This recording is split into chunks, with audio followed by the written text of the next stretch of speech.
Hello મિત્રો, રામ રામ સીતારામ, જય માતાજી। તો જો અત્યારે વાગ્યા રાતના 9 વાગ્યા અને અમે આવ્યા હતા અમારા ગામના શીતળા માતાજીના મંદિરે। જો કે રાત્રે આજે આખો દિવસ હવન હતો પણ દિવસે હવન નહીં એટલે અત્યારે રાતે દર્શન કરવા માટે આવ્યા। તો બહુ મસ્ત એવું તળાવના જોડે અમારા ગામમાં શીતળા માતાજીનું બહુ જૂનું પુરાણું મંદિર।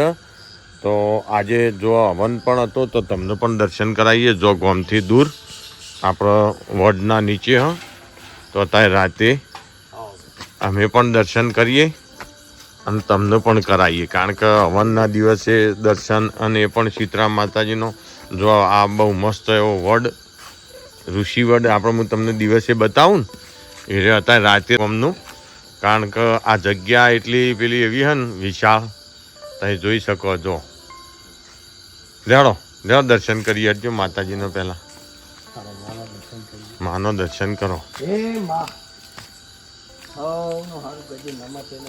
હવનું સારું કરજે ને થાય તો અમારો સારું કરજે। જય મા શીતળા માતાજી। જો આજે હવન હતો, બહુ મસ્ત એવી હવન કુંડી પણ શણગારેલી છે, તમે જોઈ શકો। જય મા શીતળામાં સારું કરજે। એ માતા હા એવું હા ચીબરી બોલી ને એટલે માતાજીને આપણો આવી ગયો હો ભાઈ શીતળામાં। ખરું ખરું, જય મારી મા હે શીતળામાં, હે માતાજી। એની ઘરે માતાજીને તો એનો હુકમ થાય ને ભાઈ, એટલે કશું પેલું એ નહીં થાય, કશું ઊભું નહીં રહે, એનો હુકમ થાય ને માનો। હે મા શીતળામાં। જો આજે અમારા ગામના શીતળા માતાજીનું બહુ મસ્ત એવું મંદિર, જો કે જૂનું મંદિર।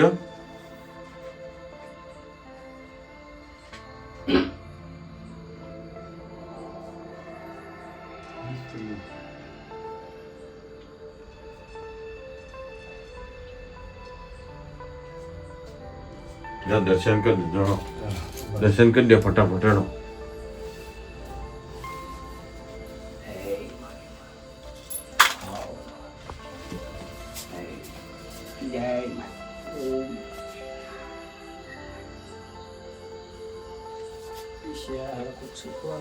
ના કોઈ અડો, ના કોઈ અડો યાર, પોકે ગમે તેટલા રે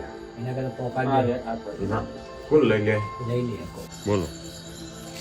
અમારા ખંડોસણ ગામમાં જૂનામાં જૂનું શીતળામાનું મંદિર છે, લગભગ 600 થી 700 વર્ષનું જૂનું છે। અને આ થળિયું જૂનામાં જૂનું વડનું છે, તે લગભગ 600 વર્ષ થઈ ગયા। ના 1000 વર્ષ થઈ ગયા વડને તો યાર,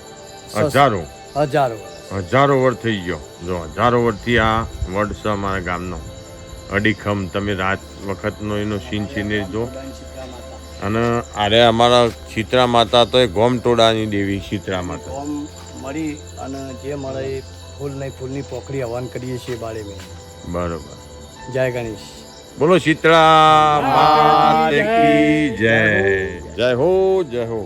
તો જો આ જગ્યાએ જો કે બહુ મસ્ત એવું જગ્યા, લોકેશન જોરદાર, એટલે દિવસે તો બધા આખા ગામના વસ્તી આવે, પણ આમ તમે જોઈ શકો, કારણ કે એક બાજુ તળાવના કોઠા ઉપર મંદિર, એટલે થોડું રાત્રે એવું લાગે, તમે જોઈ શકો।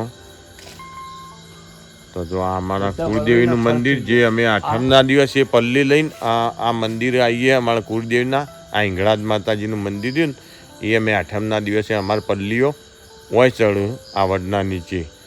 તો લેડો, એ તો આઠમે તમને બતાવીશું ને, બાકીનો બ્લોગ કાલ હવામાં શૂટ કરીશું। તો હા એટલે વળવાઈ જમીનમાં જતી રહી ને, એટલે એનો થડ ઉપર નહીં રહ્યો વલ્લો, આખો વલ્લો રહ્યો ને વળવાઈ ઉપર, થડ તો એમને જો થડ પોલું બધું વરવાઈએ વજન પકડી લીધો આખો, એટલે અમુક મને 1000 વર્ષ થઈને બીજો તો મન લે હાડો તો અમે ફટાફટ જઈએ ગુરુ મહારાજના આશ્રમ, બાકીનો બ્લોગ કાલ શૂટ કરીશું। જાણો ભૈલું હાડો ચલો। તો અમે તો શીતળામાં દર્શન કરીને અમે અમારા ગુરુ મહારાજના આશ્રમ રોજ રાતે આવીએ. જો આ બોર્ડ પણ તમને બતાવું, ખંડોસનથી હાઈવે ઉપર જ છે અમારા ગુરુ મહારાજનો આશ્રમ. કોઈ રોજ રાતે અમે બેસવા માટે આવીએ. તો લહેડો અમે જઈએ મંદિરમાં દર્શન કરવા ગુરુ મહારાજનો. જો કે રોડ ઉપર જ બહુ મસ્ત એવો આશ્રમ, રોજ રાતે અમારે બેઠક હોય જ હોય ગુરુ મહારાજના આશ્રમ.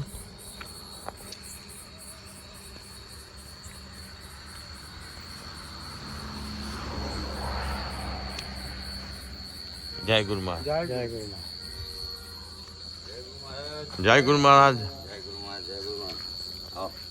જય ગુરુ જય ગુરુ જય ગુરુ લ્યો મોટું મેઠું કરો અમારે જીએસ ઠાકોર ગાડી લાયા એવું? એના પેડા લ્યો. હા હા ચાલો. જો આજ તો ભીખાજી ઘણી મોટું છે. તો અમે રોજ રાતે અહીંયા બેસવા આવીએ એટલે અવનવી પ્રસાદી તો હોય જ છે. હુખડી ના હોય તો પેડા હોય, ગમે તે પ્રસાદી હોય જ. તો અમે ફટાફટ અમારા વાલમના જીએસ ઠાકોર સાહેબ ગાડી લાયા છે નવી, એની ખુશાલીમાં ગુરુ મહારાજને પેડા ચડાયા. અને અમારા ગંભીરજી તો બાઈન લાયા. અમે ધૂણો કરશી કારણ કે ડોહ રાતી કઈડ ના, એટલા માટે થોડો ધૂણો કરશી. લ્યો ભીખાજી ખો પેડા કહો પેડા ખો. ખો મોટું મેઠું કરો. જય ગુરુદેવ. લ્યો ભાઈ લ્યો ગણપતિજી ના લો. હલો ગણપતિજી ના લો પેડા. બે લ્યો. શું ખાવાનું ના હોય ચેડાટી હા ચિયા દાંઠે ખડાઈ દેવાના. હુખી રાખી પણ ચેડાટી ખાવાની હમ ખાસી હુખી હતી જાય એક ભૂત હતા પેડા સહયોગના પેડા.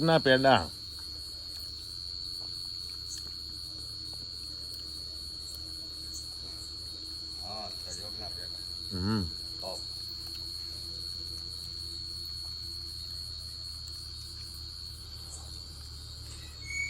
ગાડી લાયા એને હોટલ કરી હમ શી જગ્યાએ કળા ચોકડી ઉપર ચાલુ કરી.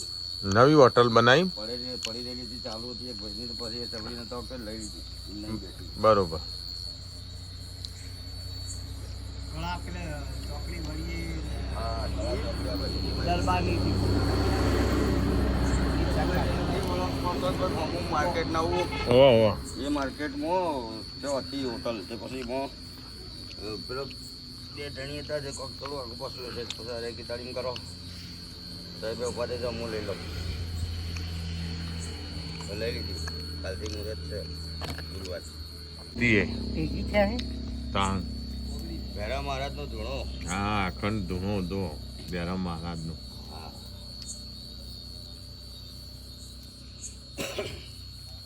રોટું ભરાવ બરકી લાવ જો અમે સીઆરપીની અંદર જોઈન્ટ થયા છીએ પ્રાકૃતિક ખેતી. તો અમારા અંદરમાં 3 ગામમાં આવું, ખંડોસણ, તરબ અને ઈયાસરા 3 ગામમાં આવું. આમ 3 ગામોમાંથી અમારા લગભગ 160 જેટલા સભ્યો બનાવવાના હોય. એ સભ્યોને સરકાર અવનવી સ્કીમો જે આવશે, લાભ આવશે એ પણ આપશે.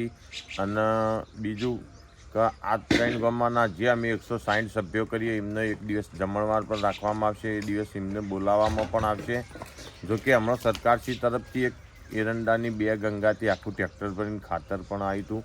આવી અવનવી સ્કીમો આવતી હોય સરકાર તરફથી તો ચોક્કસથી તમારે કોઈને જો આમાં ઇન્ટરેસ્ટ હોય પ્રાકૃતિક ખેતી કરવામાં તો 3 ગામોમાં જે કોઈ ભાઈને ઇન્ટરેસ્ટ હોય એ અમારા જો કોન્ટેક નંબર આપું સ્ક્રીન ઉપર તો ચોક્કસથી મારો સંપર્ક કરજો. અને તમારો ખાતા નંબર, મોબાઈલ નંબર ને તમારું નામ એટલું લખાઈ અને રજીસ્ટ્રેશન કરાવજો ચોક્કસથી. લેહાડો બીજો બ્લોગ